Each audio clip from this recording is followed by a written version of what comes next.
Hello विद्यार्थी मित्र हो आणि पालक बंधू. मला खूप साऱ्या लोकांचे प्रश्न आले आहेत की कम्प्युटर सायन्स आणि कम्प्युटर रिलेटेड कोर्सची एवढी आवश्यकता अचानक कुठून आली. मी संगीता जेना, एक्झिम बिझनेस स्कूलची हेड ऑफ द डिपार्टमेंट.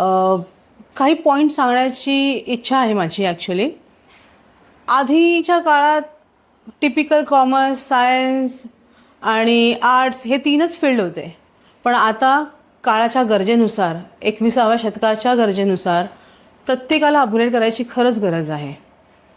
आता आपल्याला साधं काही शॉपिंग जरी करायचं असेल तर कोणी मार्केटला जात नाही. सरळ कम्प्युटर घेतला, सर्च केलं, बेस्ट ऑप्शन सिलेक्ट केलं, विकत घेतलं. म्हणजे अर्थातच आपल्या इंडियाचीच नाही तर ओव्हरऑल वर्ल्डमध्येच आय टीची ग्रोथ खूप जास्त प्रमाणात आहे. पण का सर्वांना संधी मिळते?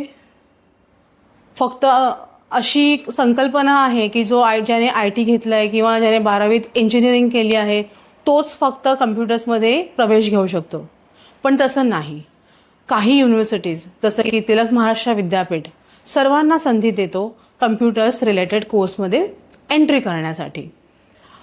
We are affiliated to Pune university, Tilak Maharashtra Vidyapeeth. आम्ही इथे BCA, BSc in computer application, BBA, BSc in data science या सगळ्या कोर्सला प्रमोट करतो, जिथे करिअरची संधी 100% आहे.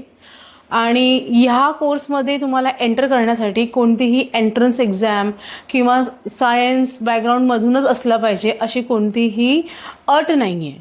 कोणीही आर्ट्स, सायन्स आणि इतर कोणत्याही बॅकग्राऊंडमधला असेल, फक्त गरज आहे की 10+2 म्हणजे 12वी पास असणं हीच एक अट आहे. बाकी कोणीही ह्या क्षेत्रात प्रवेश करू शकतो. आणि आम्ही आमच्या इथे 100% प्लेसमेंट असिस्टन्स प्रोव्हाइड करतो and with a good package. So कुणालाही एंट्री करायची असेल तर hurry up, visit Exim business school.